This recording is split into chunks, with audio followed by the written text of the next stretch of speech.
This is Lisa from Mobile Tech Review, and today we're going to take a look at one of the hottest phones of 2011. This is the Samsung Galaxy Nexus.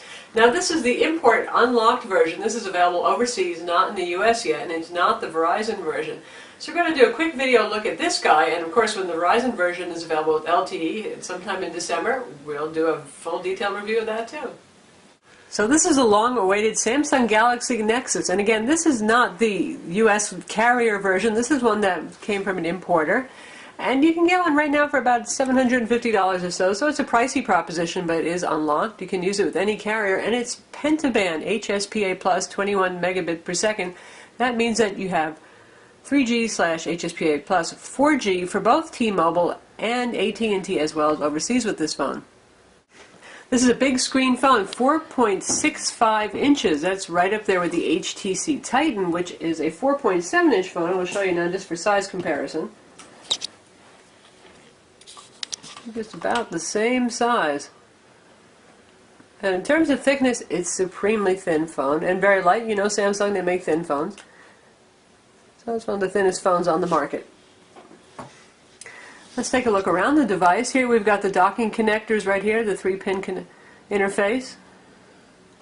We have the power button here, typical for Samsung. That's where they always like to put it. Nothing up top. Nice thin tapered corners there. Volume controls are here. Again, that's typical of Samsung. And your micro USB port is down here. There's a microphone hole.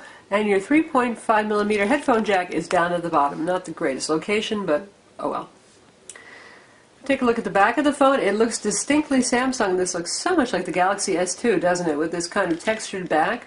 The good thing is it helps it be a bit grippy so it doesn't slip out of your hands, because this does have very rounded, slick corners, and it is kind of easy to drop. Here's your speaker down here, rigid plastic, kind of chin. And you can see the whole curve of the device. This has that contour display, sort of like the Galaxy Nexus S, where there is a gentle curve. It's supposed to feel nicer against your face. So the phone has 16 gigs of internal storage and no micro SD expansion card slot. Just like the Nexus S, what you get is what you got. You can't expand that in any way. If you pull off this back, by the way, this back is one of the most difficult to get back on again. It's really easy to yank it off, but all these little tabs here, they never seem to want to line up, and you get the feeling you're just going to break one of them when you try to get the cover back on. Anyway, here's the 1750 milliamp per hour battery. And there is your SIM card slot right there, and obviously the 5-megapixel camera with the LED flash is there. It's a nice looking phone, but it's got that kind of plasticky Samsung thing going. It kind of reminds me of my Skyrocket here. We'll compare it. Well, the Skyrocket does get a shiny back treatment. There they are together. You can see the incredible design similarities of this one gets a kind of fake metal back that is still plastic.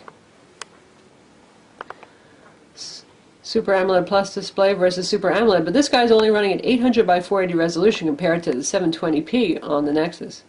So what's so special about this phone? Well, this is the first phone that runs Google Android OS 4.0 Ice Cream Sandwich. And the user interface is definitely improved, and interestingly, it's kind of a combination of what we knew from Gingerbread for phones and Honeycomb. So much as people complained about not liking Honeycomb on tablets, or some folks did, it's funny that some of the better elements here now really do come from Honeycomb. For example, see this little icon here? This is the way you can quickly move between all the running applications, and if you don't want any more, you just go, gone. You've just closed it. So a very easy way to multitask now compared to previous versions of Android for phones. And as you can see, there's no more capacitive buttons here. Everything is done in software, just like with Honeycomb. So we have your home button here, your back button, and the multitasking button. Got a launcher down here for applications, phone for example, on your camera, and then this brings up the app drawer that we all know and love from the world of Android. Phone is very fast. It runs on a 1.2 gigahertz dual-core TI OMAP CPU with graphics acceleration, and there are several phones on the market that have that now, so that's not particularly special in terms of performance. What is special is that when you get a Google Nexus phone, it's a pure experience. There's no overlays, there's no customizations from the manufacturer, so it runs as optimized and quickly as possible. Now the cat really likes the Nexus a lot, as you can see, and once again he's visiting us for this review.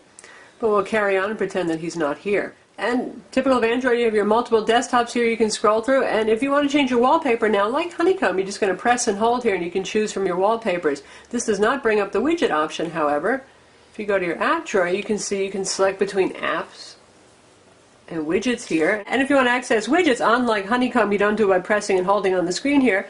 You go to your app launcher here, and you can switch between that and widgets. And so we just want to put the analog clock, and we pick a screen, and we drop it down. And there it is. Web browser is also modernized. You can see our indication for lots of tabs that we have running over here. And you can see here's the standard Android keyboard for Ice Cream Sandwich. There are no third-party keyboards like Swipe loaded here. And it's not a bad keyboard. Google worked on improving accuracy of the touch. We'll check out how our site loads. Now there's no Adobe Flash for Ice Cream Sandwich, not yet anyway, so there goes that Flash experience. But I suspect we should see it coming. Browser is smooth as always, huge screen, and what else is special about this phone? 720p display. Of course, it's also not the only one now that has that. We have the LG Nitro HD on AT&T, and we have the HTC Resound on Verizon Wireless, and we're going to see more 720p phones. But the Super AMOLED display running at 1280 by 720 pixels, it's a very nice experience. And though it does use the pentile matrix, which has become the dirty word this year, it looks very sharp. I'm not seeing a whole lot of text aliasing or anything like that. Scrolling is smooth, and because it's a big screen and the resolution is high, it's very easy to read, even when you're zoomed out. Even small fonts are very readable. So lovely stuff there. And if you want to get to your settings now, you see those little dots over there, and that's where you get to all of your browser settings. And you see the new option here to request desktop sites. So that's handy, because why do you have this big screen, powerful phone? Not because you want to go to web sites. You want to see the real web, as Steve Jobs used to say, before the iPhone started getting served mobile sites all the time. In terms of synthetic benchmarks, it's a little hard to measure right now because I don't think that benchmarks are optimized well for Ice Cream Sandwich. Quadrant indeed does run, and you can see our result up here. And we managed to get an 1843 after running it a couple of times. It doesn't crash or anything like that, but that sounds suspiciously low. We really should be seeing certainly in the mid-2500s and up on Quadrant, so take that with a grain of salt. Speaking of applications, most apps do run fine on Ice Cream Sandwich. You can see we've got a lot of popular things here. We've got the Amazon App Store, the Barnes & Noble Nook is here, Kindle, all sorts of stuff we've installed. And you can see that neat effect when you switch between sections as well. Speed test. We're using AT&T's HSPA Plus network here, and you can see what our results have been so far.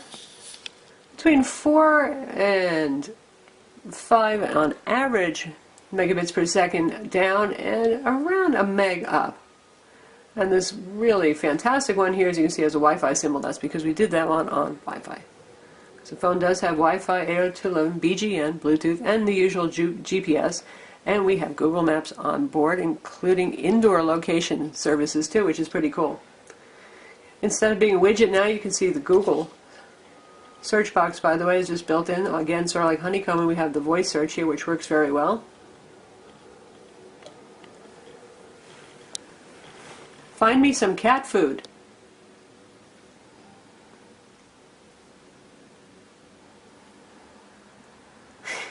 And there we have listings that relate properly, and it recognized my voice just fine.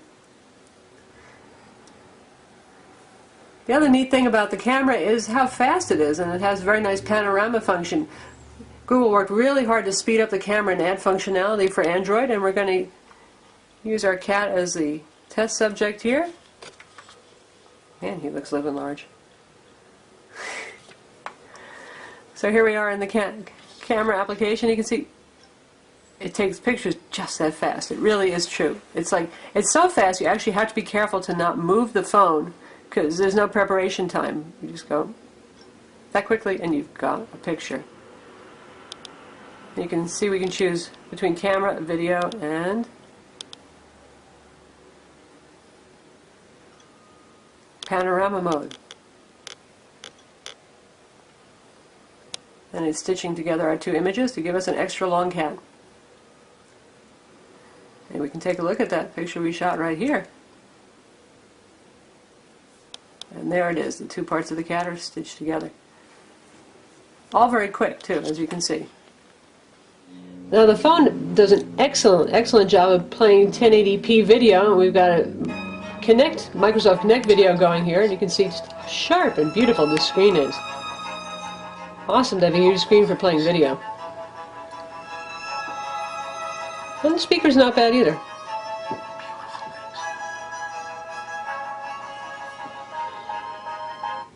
And we'll check out another video that was actually shot with the camera.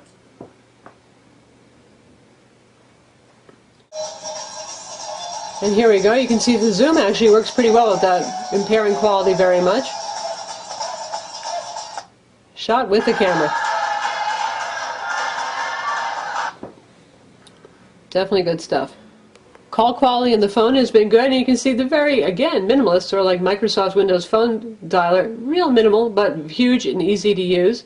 And you have access to your call history and your contacts list built right in, too, by tapping between these icons. Might not be obvious at first what they are, but once you learn them, well, you learn them. So all in all, yes, the Galaxy Nexus is a lovely phone, but it's not the only high-end phone on the market with a 720p display and a pretty fast dual-core CPU, so keep that in mind. Right now, the big appeal is that this is the first phone that's going to have Ice Cream Sandwich, but several other high-end recent phones are going to be getting Ice Cream Sandwich at the beginning of 2012, so once that happens, that's going to be a great equalizer, and you have to look at this in terms of the features that it has. It's certainly a nice phone, it's fast, it's beautifully designed, and it's a pure Google experience, which counts for a lot. It's very fast, it's responsive, it's not cluttered up with stuff you might not want. There's no carrier junk on here, and even the Verizon version is not going to have too much customization, though we hear they're going to disable Google's NFC software so they can probably use their own. So this is the international version of the Galaxy Nexus, and again we'll be doing a full in-depth video review of the Verizon version, which will have LTE as well. I'm Lisa from Mobile Tech Review. This is the Samsung Galaxy Nexus, and don't forget to subscribe to our YouTube channel.